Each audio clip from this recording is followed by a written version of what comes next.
Y'all get in here. Get in here. We have got to have a conversation about the Netflix. I don't know if you want to call it a. I don't know what you want to call it. It's the Netflix show that was released recently called The Death and Life of Lamar Odom. And I added my own little twist to it. You know I always do. And Chloe's Truth. Child, let me tell y'all, we have got to talk about this tonight. So get your drinks, your snacks, or whatever you need to get because we got to talk about this. Shall we? Oh, yes, we shall.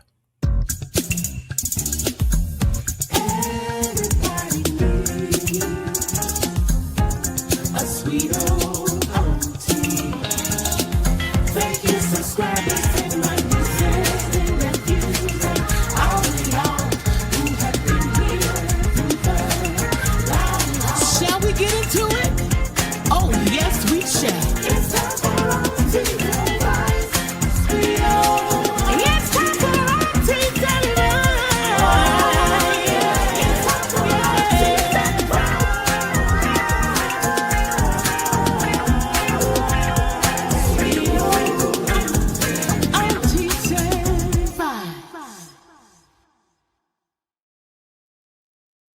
Hi, everybody. This is Auntie, and I am here to do an honest opinion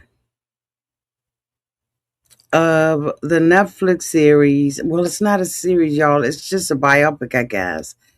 The Death and Life of Lamar Odom. Child, when I tell you we got to talk about this, if this is your first time being here, please like, comment, and subscribe to the channel. And to all of my new subscribers, thank you all so much for subscribing to the channel, for turning on the notification bells so that every time I go live, you go live with me downtown in the comment section. And to all of my nieces, nephews, and my members who have been here with me for the long haul, thank you all so much for your continued support. Y'all, I decided that I would watch this, right? As I was trying to say, because I had jumped all out there. I had saw this on my Netflix feed, and I was like, "What is this about? Like what? Like what is this?"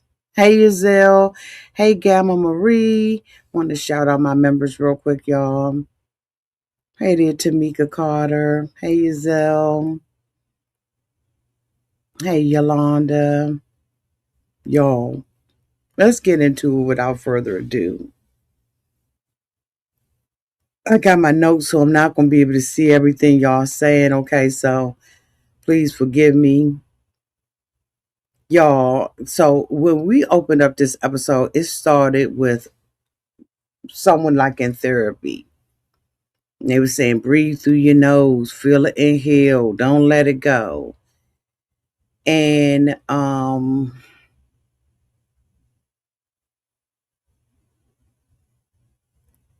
I was like, okay, so what's going on? Now I know that um I heard things about this, but I really wasn't into it the way that I used to be. I think that, a lot of us were interested in the Kardashians at one time in our life, whether it was 5 minutes or you're still currently looking at it, we all was kind of into it. Um,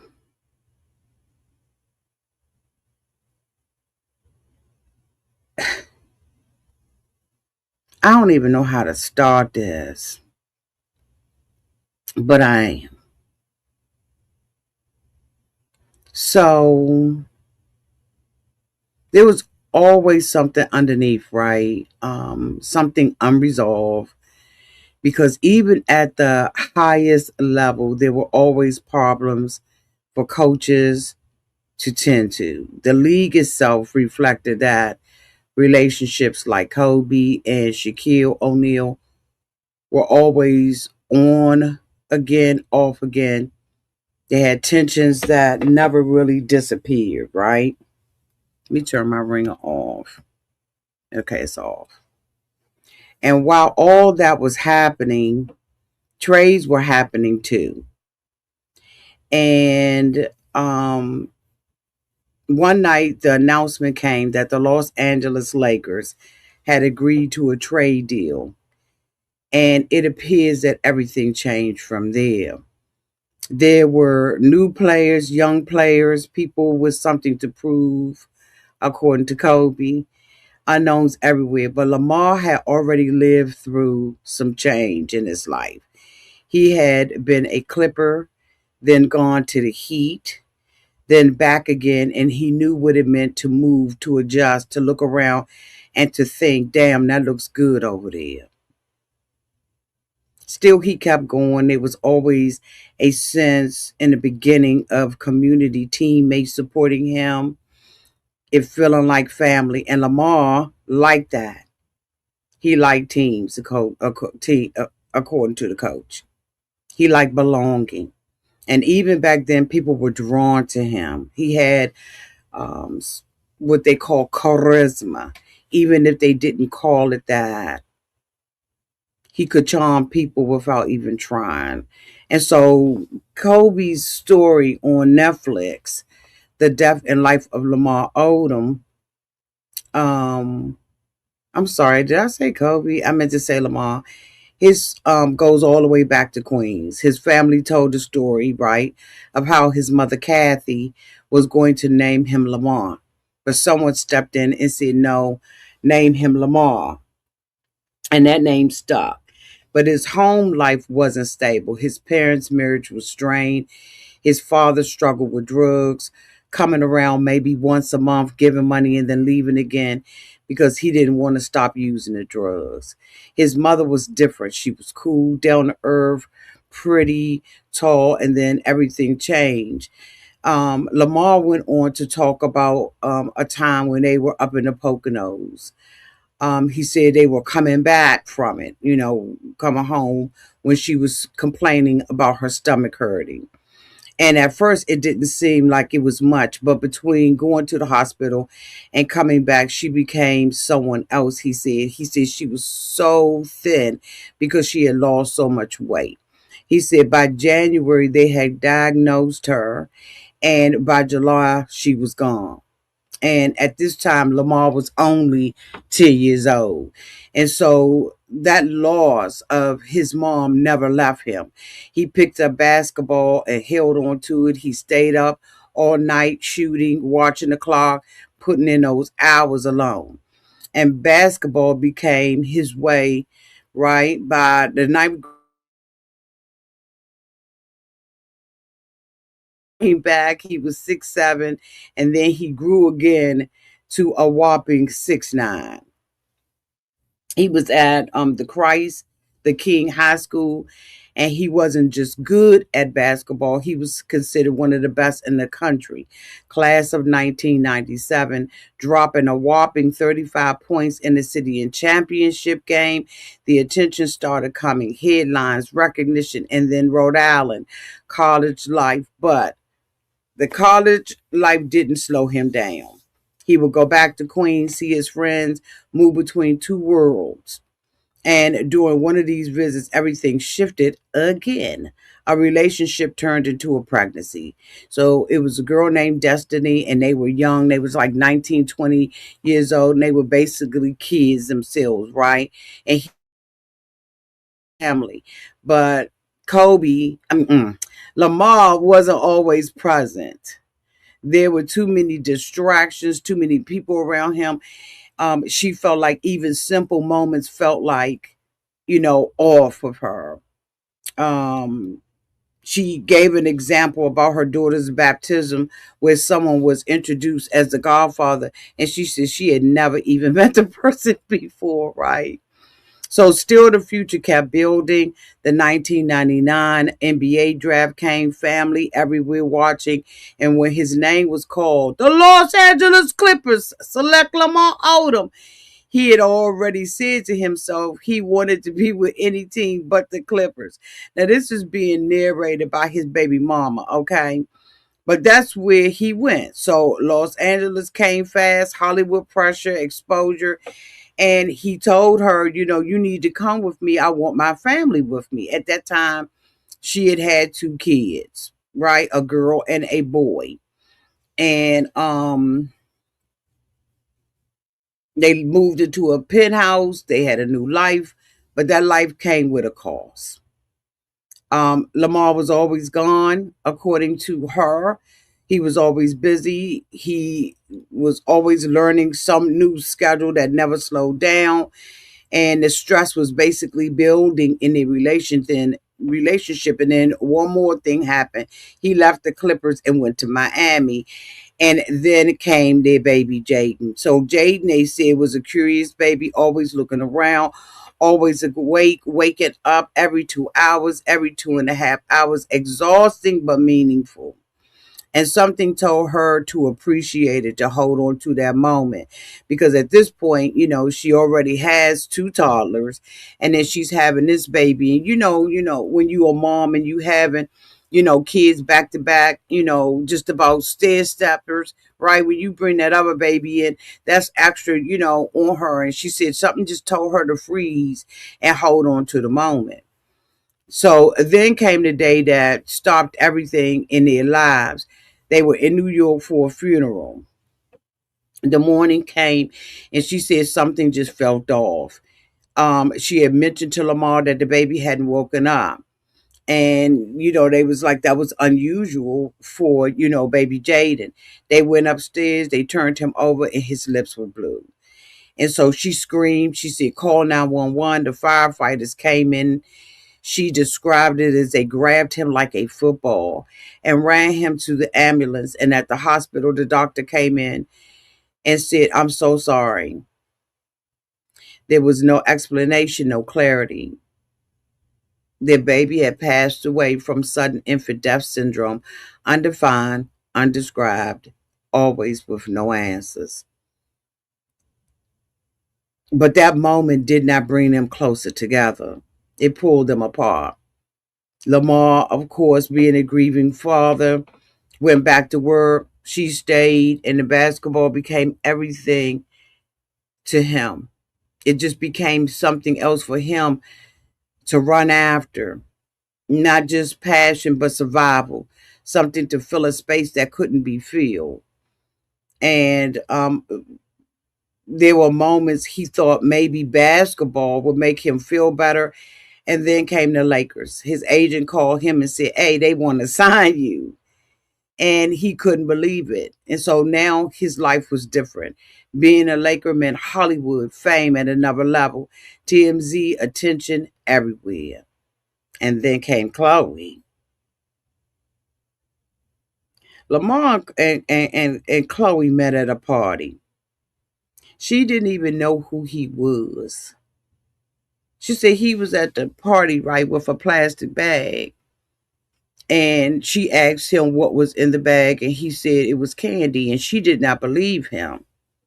So she said he poured it out, and all it was candy, and she felt really stupid.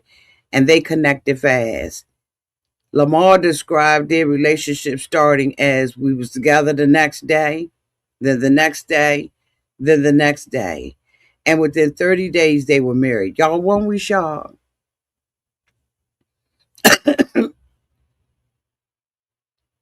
I know I watched the wedding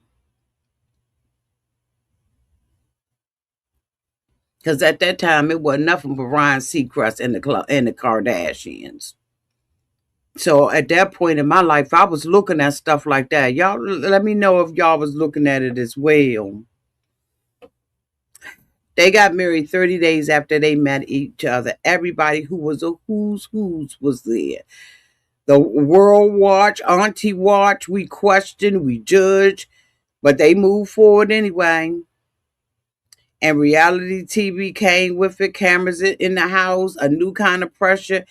Lamar loved it. She was unsure, but they built something. And for a while, it was working out, or at least it looked like it. Championships, awards, six man of the year, the highest of the highs. But behind the scenes, something else was building. Like father, like son, Lamar, drug use. Khloé described it as first as being controlled, recreational, until it wasn't. She described disappearance days filled with chaos. She covered up for him. She cleaned up after him, protected him, and did everything to keep his image intact until it got worse. The Dallas traded him, right? I'm sorry, they traded him to Dallas, and that hit him hard because his dream was always to be at the top.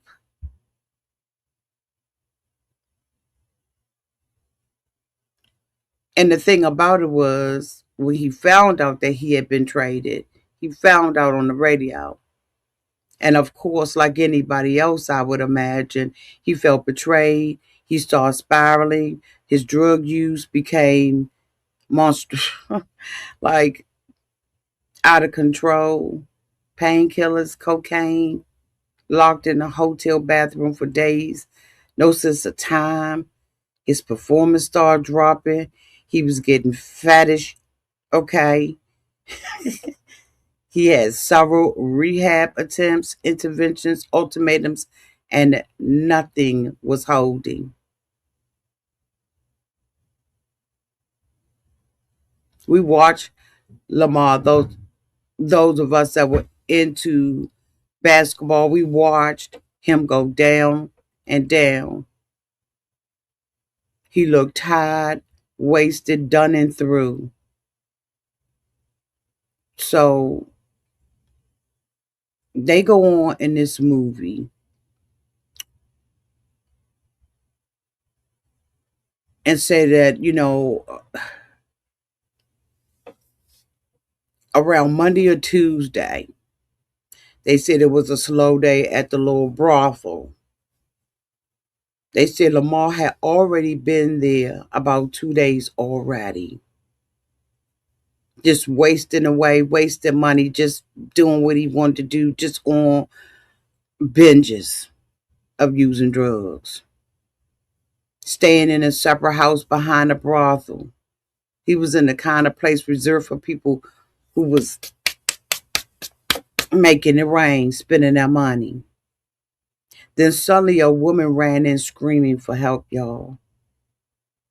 Panic, frantic, saying something was wrong with Lamar. They ran into the room and it was completely blacked out. All his shades was pulled, lights was coming in, and before anything else, they heard it, the sound. Heavy breathing, loud, but it wasn't normal. They called 911. They tried to move him, but he was huge. At this point, he's around 7 feet. He done got fat. He's 350 pounds of dead weight. They described it as they had to turn him, and when they got him on his side, he expelled the fluid coming out of his mouth and his nose. They asked, what had he taken? Like, what was going on in here? What was he taking? Because they're looking at the condition of this man and knowing this ain't normal. This is a result of something being ingested.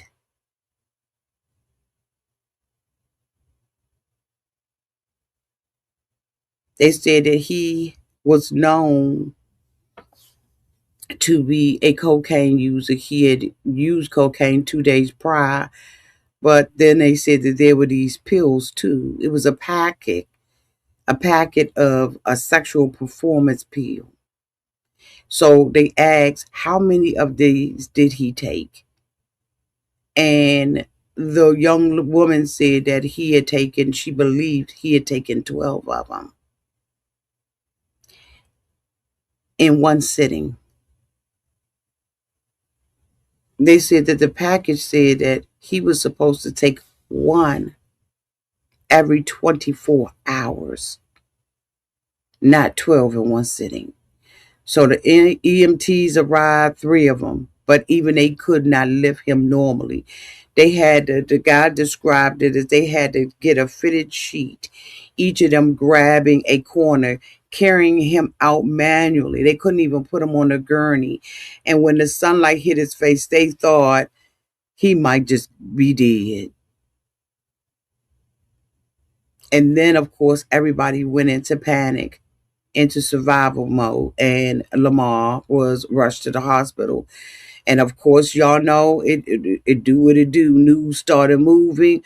Word got out quickly that Lamar Odom had been found unresponsive after days at the Love Ranch. By the time people began piecing everything together on what was happening, he was already in critical condition. They said that he had been partying for days. He had taken cocaine arriving. He had admitted that. And then there were the pills, the sexual performance pills, the ones that clearly said for his ass not to take one more than one every 24 hours, and had taken 12. By the time they got him to the hospital, he was in a bad way. Machines, tubes, monitors, a coma. People started getting calls. One person had just finished a photo shoot and said the night before they had a dream that Lamar was dead, that they were at his funeral crying. Then the phone rang. Khloé was calling. Lamar overdosed. He's in Vegas. And then in another moment, someone was about to go to bed when their mother called. Their mother walked in saying TMZ was reporting he was in a coma. The walls started closing in. No one knew all the details yet, but they knew it was serious. And then when people started arriving at the hospital, the scene was just absolutely chaotic. He had been found unconscious around 3:15 in the afternoon, according to the reports. Fluids again was coming out of his nose and his mouth, and he wasn't responsive. And then came another moment, one that could have gone very differently. His father was there. And according to what was said, okay, his father suggested that they take him off life support, turn the machines off. Now, if I'm not mistaken, he had 12 strokes and 7 heart attacks.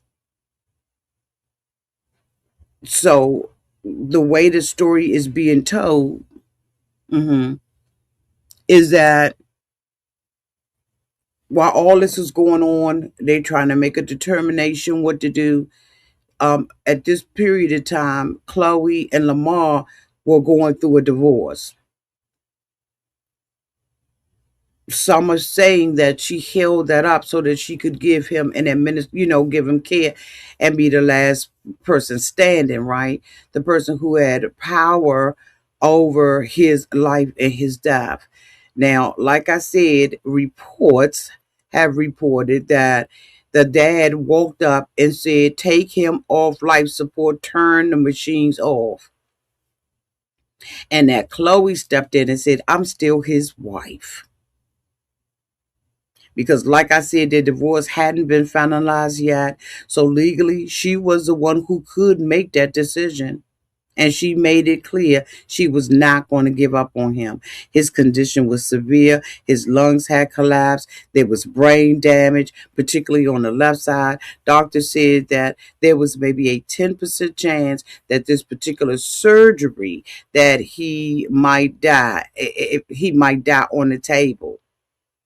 And in that moment, she had to make a decision, right? And she said that Kobe Bryant was there and he helped her make that decision. And so they decided, though, while there was a 10% chance they was gonna go forward with the surgery. And so they did the surgery. He came out successfully, still alive. They said his lungs started working again, but he didn't wake up. He fell deeper into a coma. And so after days passed, his children had came to the hospital preparing themselves for the possibility that they might have to say goodbye. The daughter was featured on this bio, and she was saying that, when she had found out that he was still alive, she said, good, this will give me an opportunity to at least say goodbye. They had already prepared themselves for the possibility that they might not even be able to do it. People around the world was praying for Lamar. Prayers for Lamar was trending. It had gone beyond basketball, beyond reality TV. People were watching a man who was clearly broken, fighting for his life. And when people saw him, it was hard. They said he was swollen, covered in tubes, barely recognizable, but there was still hope. Someone held his hand and told him, you can't leave. We still have memories to make. And then it came the reality of just how bad this was. Like I said, he had 12 strokes, 6 heart attacks. And I don't know, I've heard somewhere it was 7, but this was unheard of. He was on a ventilator. Doctors had warned that he might not be able to respond, that the brain damage could affect everything, and still people stayed. Namely, Khloé. She said that she had taken off of her life for 4 months to be by his bedside every day. But even while he was laying up in the hospital, stuff wasn't normal. There were people trying to get access to him.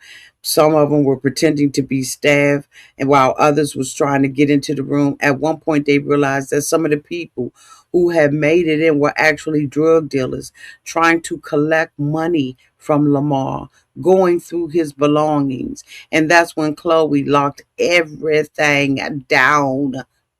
No one got to see Lamar without Khloé's approval. Security was tightened, and at one point, the Vegas PD showed up with multiple officers' dogs to control the situation downtown to the hospital. And everything was just overwhelming. And then after days in a coma, something happened. He woke up, right? But when he woke up, he started pulling all of the tubes out of him.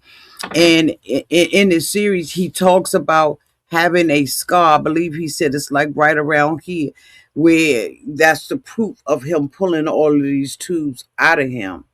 He looked around, he saw Khloé, he said, hey, baby, and then fell back asleep.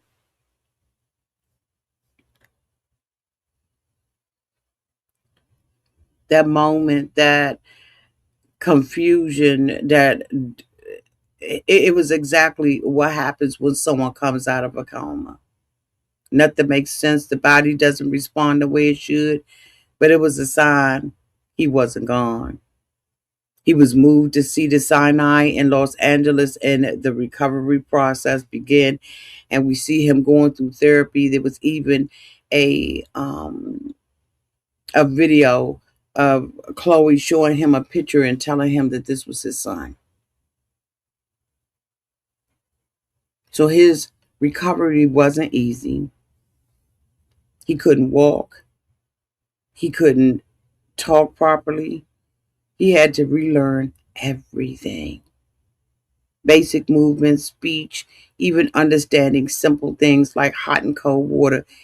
He needed 100%, 24 hours a day, full care. And yet Khloé stayed. And as I said, for 4 months, she did not leave his side. Every day was about getting Lamar back, helping him walk again, helping his brain reconnect, helping his body respond. They worked on everything step by step. Eventually, he did learn how to walk again, but even in recovery, things weren't simple. And there were moments when it became very, very clear that the damage wasn't just physical.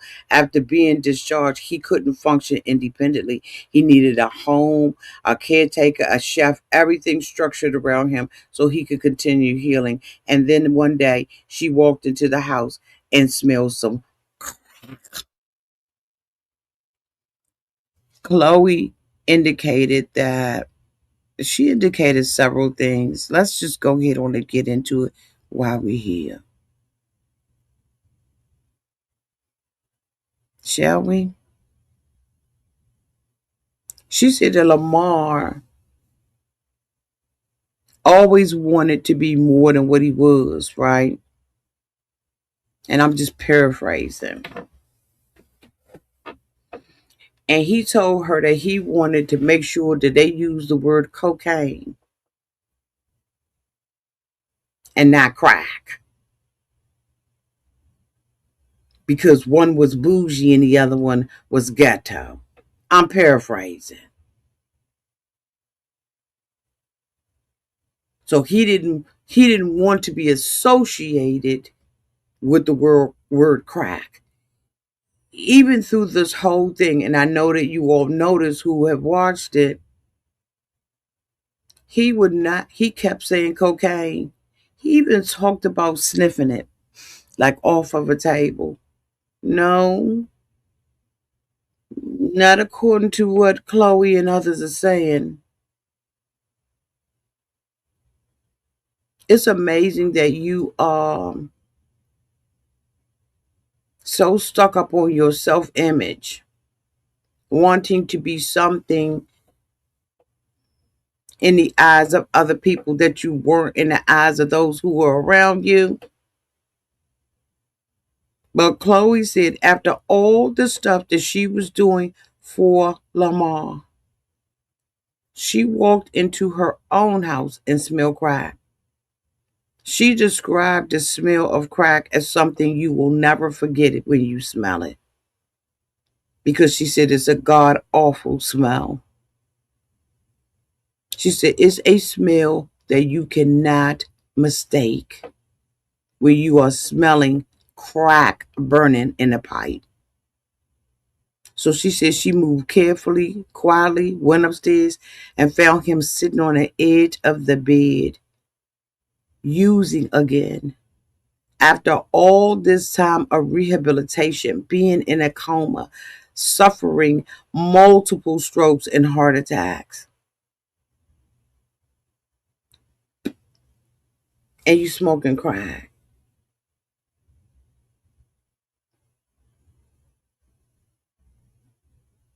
Khloé had already mentioned how she thought he was doing good recreational. She thought he was a smooth operator getting away with it in the eyes of the public. Okay. So she said he was using again after everything he went through. She said she hit him, not out of nowhere, but out of everything that they have built up. She said, I put my life on hold to take care of you. How did you even get this? She said, you don't even have a phone. You can't even talk. But he did. She later found out he had a phone and he found a way to not call family members to say thank you for being there with me. I'm, giving them an update. When he found his phone, he found a drug dealer. She said, and in that very moment, she said, this mofo been playing me.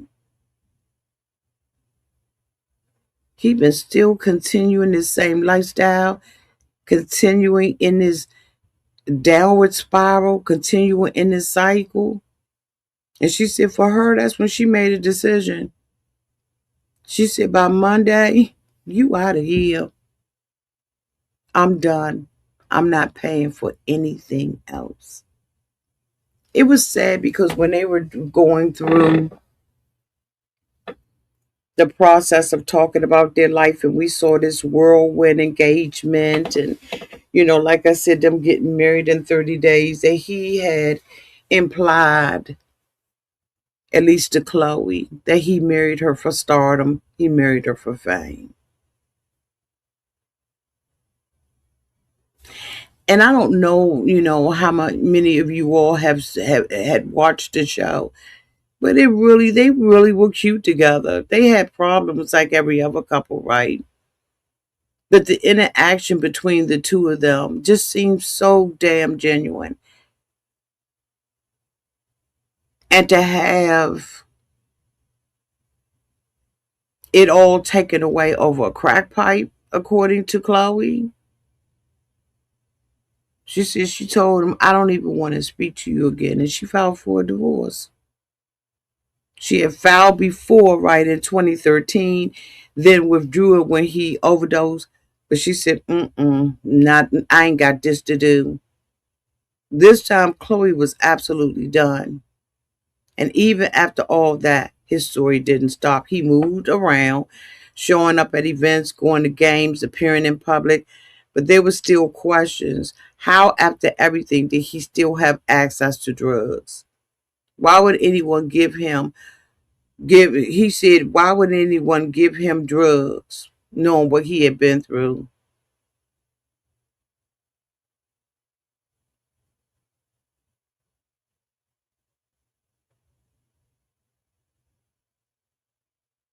Chloe said, because you called him.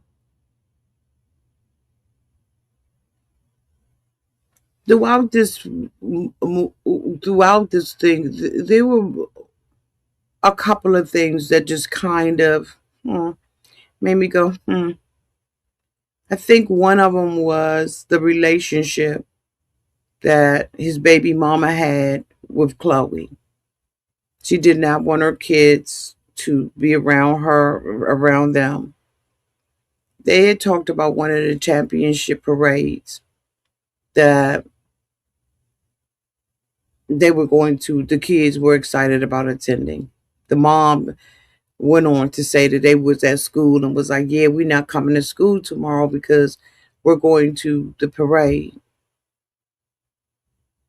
So her children were really excited. And any of you all who have children, you know how excited your children get about things, right? You kind of hype it up and, you get the little outfit and the other things that they may need for whatever that particular event may be. So our kids get to Lamar's house, they knocking on the door. He's not answering. They know he's in there though, right? The kids is like, he here. Come to find out, or allegedly, he had been partying all night and was tore up from the floor up. And had told the kids that he wasn't going to go to the championship parade. And so the kids was like, oh, Dad, disappointed and everything. They didn't go.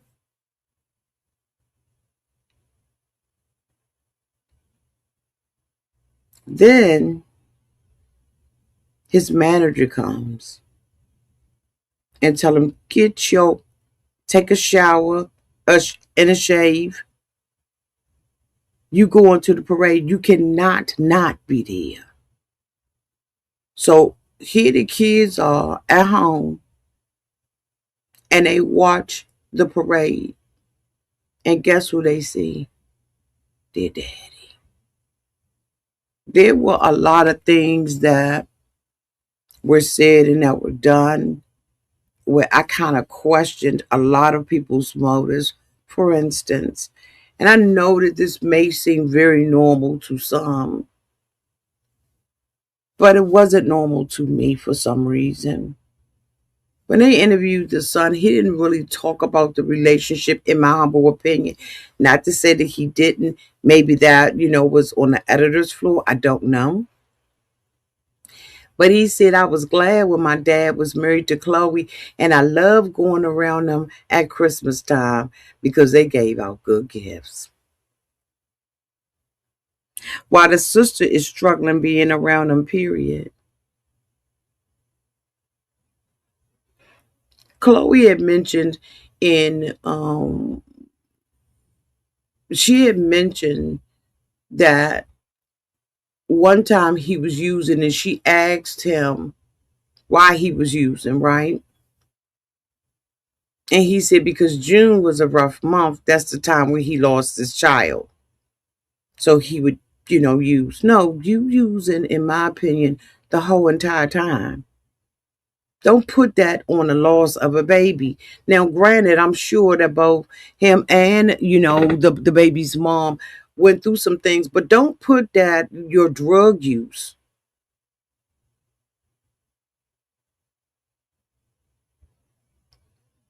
on the death of your kid. That just kind of made me sit up in my seat because I was like, what? It's just certain things that, that people say that kind of make you go, hmm. Ah, hmm.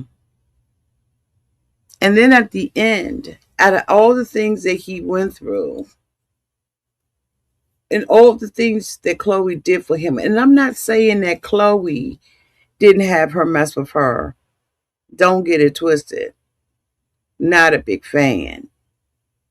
However, from what I saw, she sacrificed at least 4 months of her life only to be or to feel unappreciated, used, manipulated. I think it was so unfair. And I think it's still been unfair with how he has handled her in this situation. Khloé went on to say that Netflix told her, we can't finish this without you. Now, again, he sits there at the end after we've watched all these things that Lamar has gone through. We've watched this man die.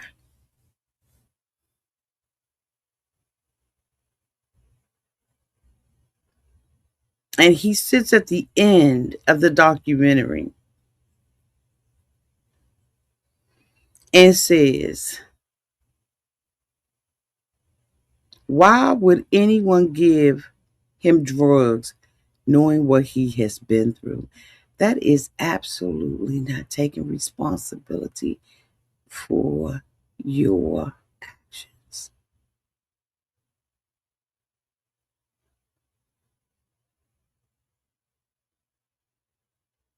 And then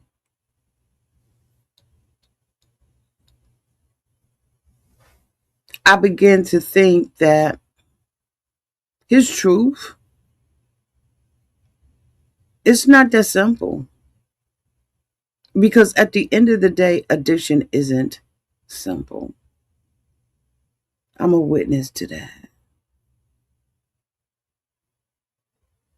It's not just about stopping, it's about everything that's underneath you using. His entire life, from, in my opinion, has been filled with loss, trauma, instability. And those things don't just disappear just because somebody survived something. Because even he said himself, sometimes people use those experiences as reasons or justification as something they carry with them. maybe a backpack of reasons is why he did what he did. He had a life that was extraordinary, good, bad, and ugly, and still he has unresolved issues. People obtain or want to, or they tell you and advise you to obtain success. But what is success if you are a drug addict? How do you measure that?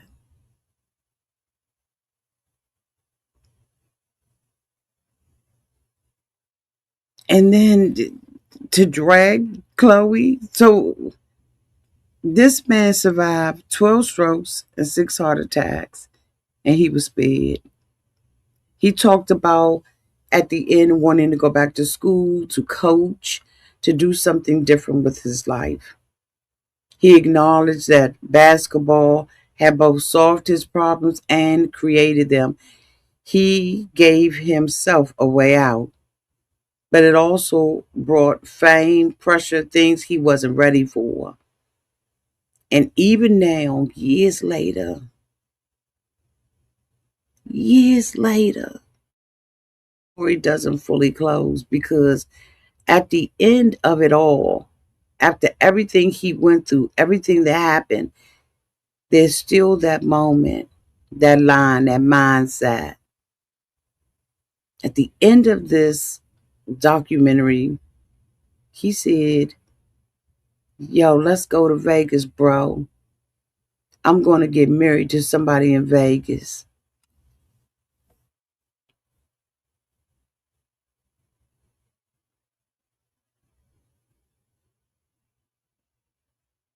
It's a joke.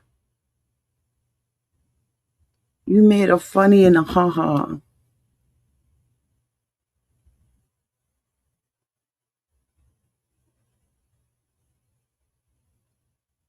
I think there's going to be another part to this story because you have to take ownership. And I just a little sly joke at the end, like what happened to him in Vegas was so funny. They did a lot of background on the place where he was. His baby mama, was it the baby mama, y'all? Hold on, let me think about who it was. No, it was Khloé. Khloé said that he had been frequenting these Vegas brothels, I guess that's what you call them. So much so that he had went there one particular time. She recalled the story that she had went there one particular time, and a young lady called her and told her, "Look, I've been in here having sex with your husband, but I think you need to come down here and get him." She talked about how she would have to go to hotels where he would be on these binges and go and clean them up so that the tabloids and the paparazzi wouldn't find it. Running behind this man for years. They gave a very great um, history background on these little places in Vegas, and they talked about how it's in the outskirts and you have to drive for like an hour. Y'all, this is good. So Lamar came out after looking at the documentary, and he didn't appreciate the fact that Khloé said that his dad said pull a plug.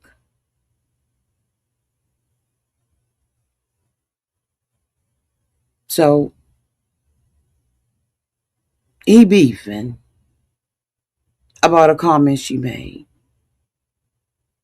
amongst other things he's been saying, right?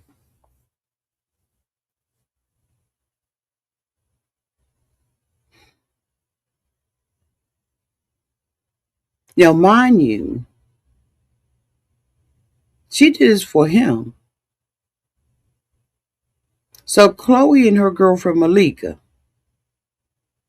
Khloé has a YouTube channel, and I'll put the link downtown in about in the description for you to be able to click on it and go and hear the full interview.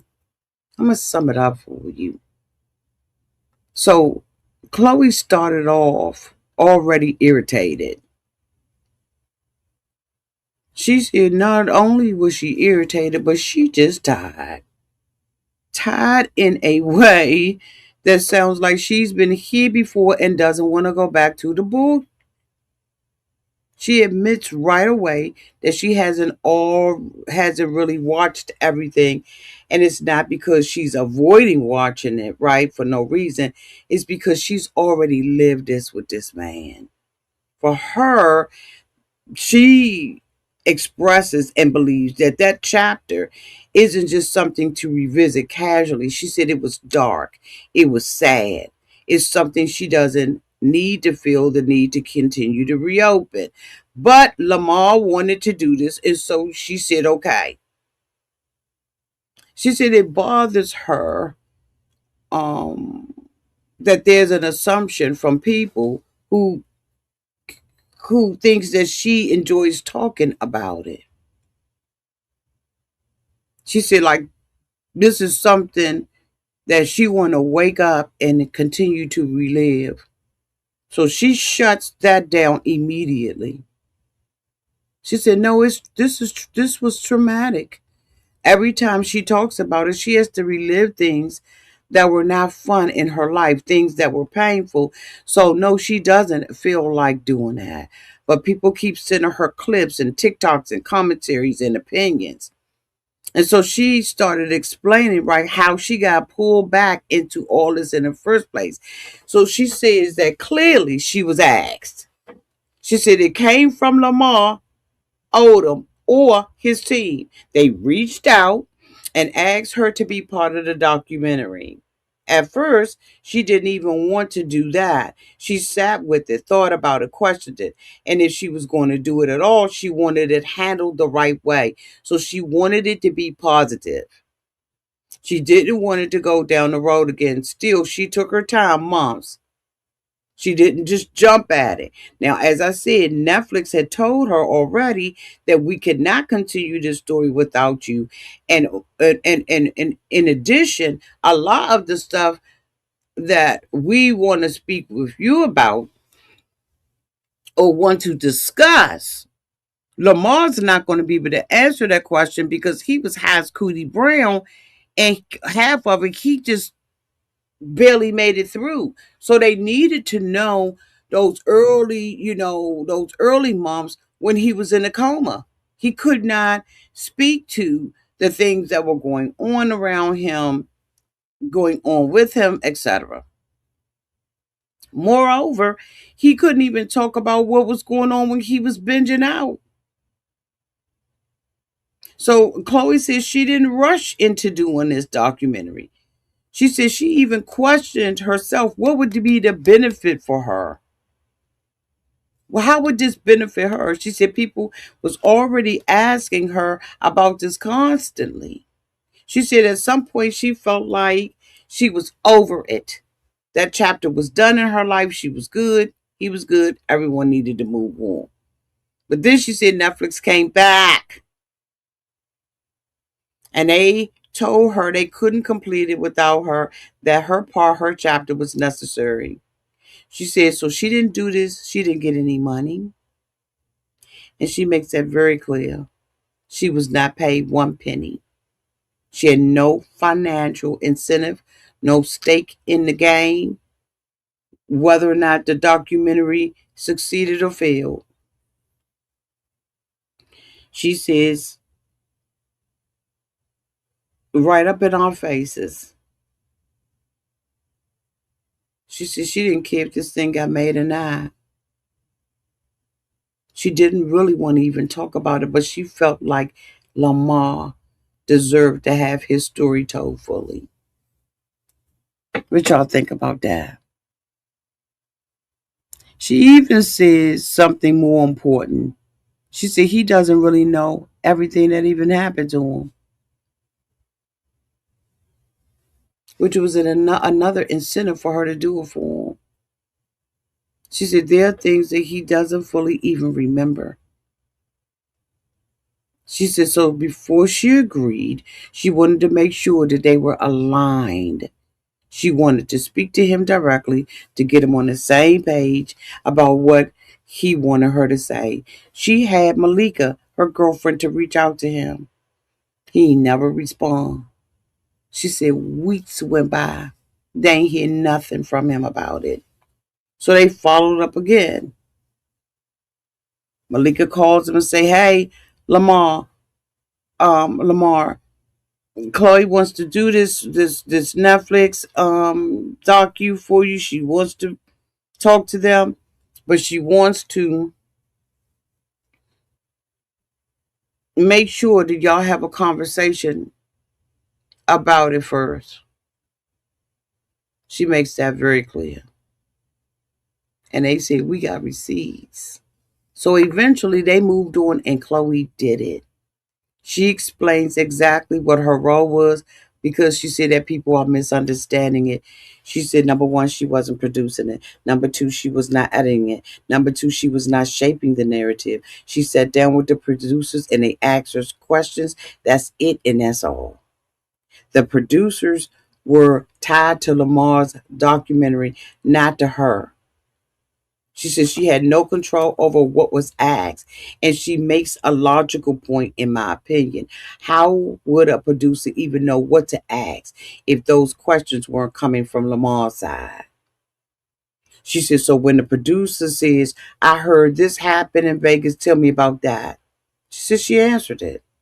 Because the story is already known, she's not reinventing anything. She's just responding. And she didn't even see the full documentary until it came out. Basically telling us she had no vested interest. Her interest was in making Lamar successful, as she had been doing for years, covering for him, cleaning up behind him, according to her. So now she's sitting there like everyone else trying to figure out what the takeaway is supposed to be. She says she even told the producers after she did, um, have an interview with them and talk about different things. She said before she walked away, she said, "Tell Lamar that he can take anything out of it that he don't like.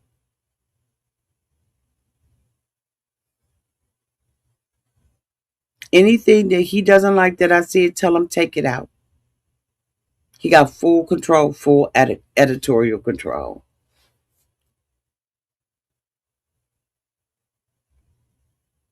She said, because what people seem to have focused on is this idea that she made his father look bad or like a bad person. But she points out that his overdose was over a decade ago. She said, if there's nothing in the documentary showing growth over the last 11 years, that's not on her. That she said that has nothing to do with her. If there was nothing positive shown at the end, she said that responsibility is on him.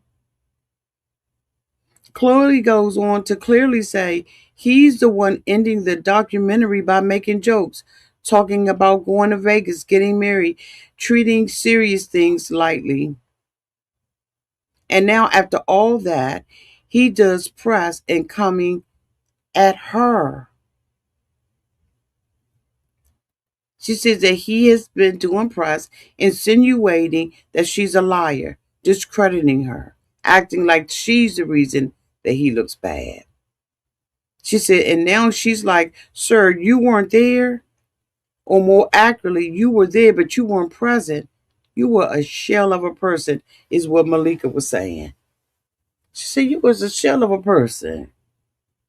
You was there, but you weren't there, if that makes sense. She reminds him and everyone listening that she witnessed everything. She was there. Even during that week in Las Vegas, Malika says she was there. She says she saw what was happening and wanted to get her friend out of there. And she said, and now over a decade later, he wants to tell the story, but also tells her she's telling it wrong. And they don't know how that's working. Like, how's that working out for you? So for years, she said that he praised her to the press, to friends, to family and foe. Khloé said he spoke highly of her publicly.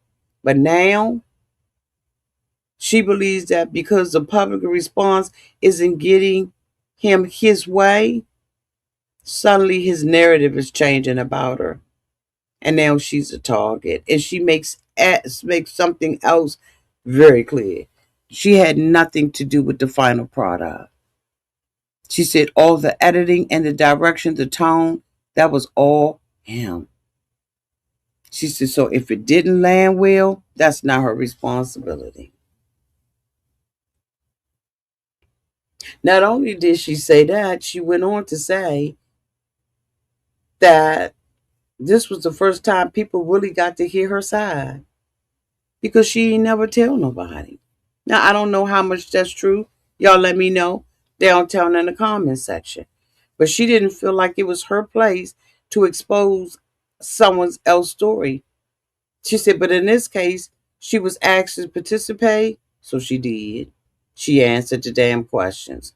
She even told them, again, if there's anything he don't like, tell him take it out. It's his documentary. But now she feels like she's being played in her face. And that's where Malika steps in, grounding the conversation, right? She says plainly, if there were questions he didn't answer, and you did, that doesn't make you wrong. It just means he didn't like your answers, and that's not your problem. Y'all let me know if y'all agree with that. Malika reminds her of something bigger too, right? That everything she did, everything she showed up for was honorable. She said it may not have benefited her personally, but it speaks to the character. It speaks to Khloé's character. She went on to say, if he doesn't honor that, so what? Stick with the people who do. But she also challenges Khloé because kindness without boundaries becomes a problem. She also points out, right, that Khloé has a habit of letting things roll off of her back, focusing only on the positive. But she was telling her, sometimes that means tolerating things that you shouldn't. She says plainly, he's not a positive person. The conversations he's putting out there now are weak, inconsistent, and self serving. And Khloé starts reflecting on that. She talks about how the narrative has shifted, how he's now saying things like he married her for fame. So she says something he never said before. And she questions that. It's because behind the scenes, he's still texting her saying there'll be a family forever, still asking for things, still trying to maintain access to her. And Khloé went on to say that she feel real dumb for even doing a documentary for him as a favor.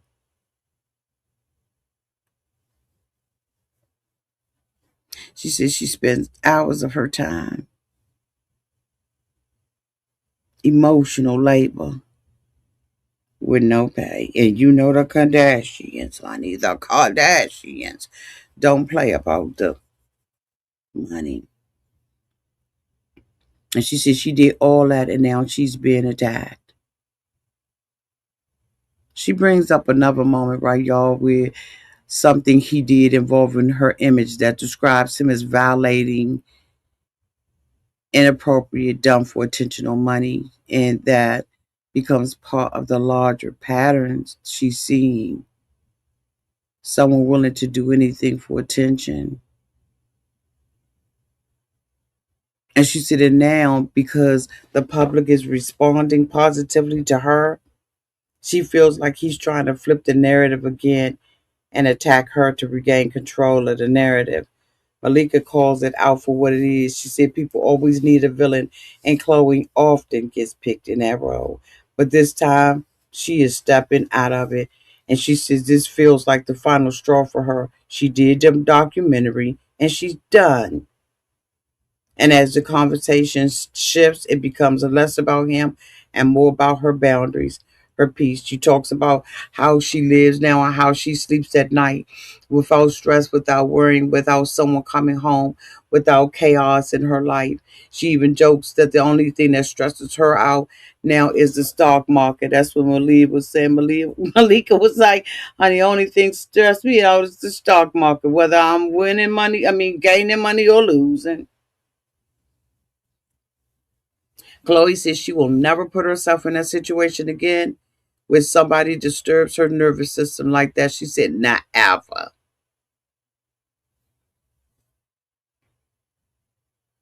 She said if she ever feels that kind of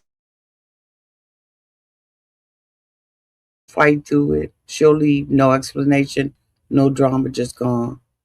Because she said now her focus is on her children, her peace, her life. And she makes it clear she's not letting another man come in and disrupt that. And I know that's right. She said for right now, maybe one day someone would be good for her. She said, but not now. She's good. She's at peace. And she's choosing that fully. And she's sleeping at night. What did I think about the documentary? My honest opinion. I think that Lamar told his story as best he could.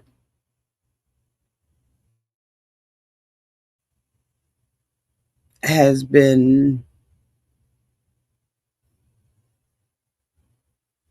wrapped up in a bow that he knows. But I think that he has to understand that there were people standing on the outside who were watching what was going on. And if you ask them and they give their opinion, their recollection of what happened, you can't be mad. Did I think the documentary was good? Yes. Do I think it's worth looking at? Yes. Only if you are someone who is familiar with Lamar Odom and or Khloé Kardashian and want to have a almost a peephole version of what's going on. You know how you get to look in the peephole at somebody's life.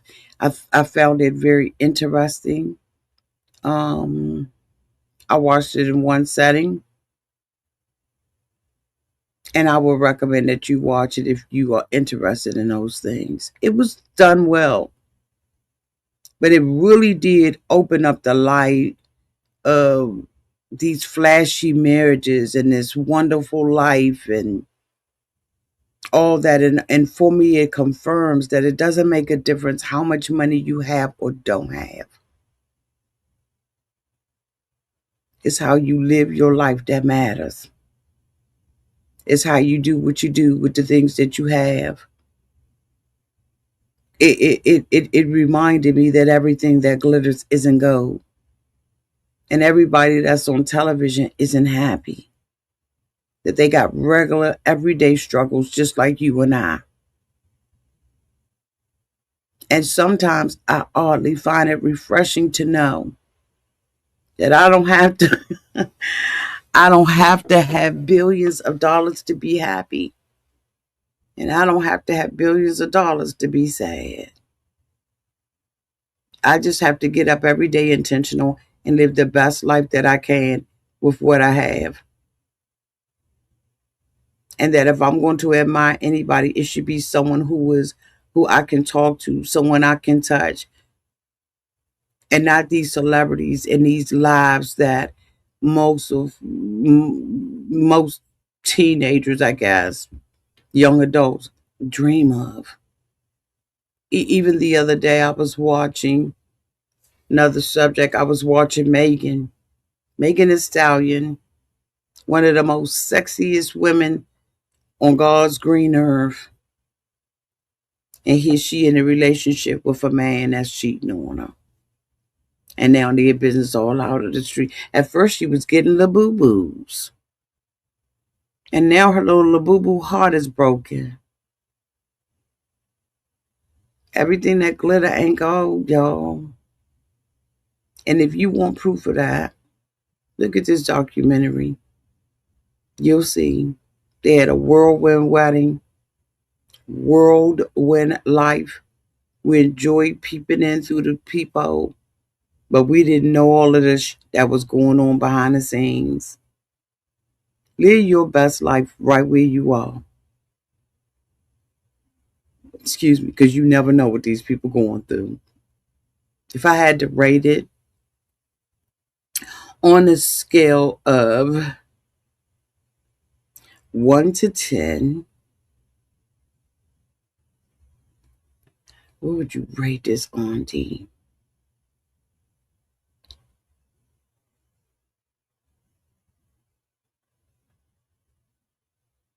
I would probably rate this a 7. You all go check it out and let me know what you would rate it.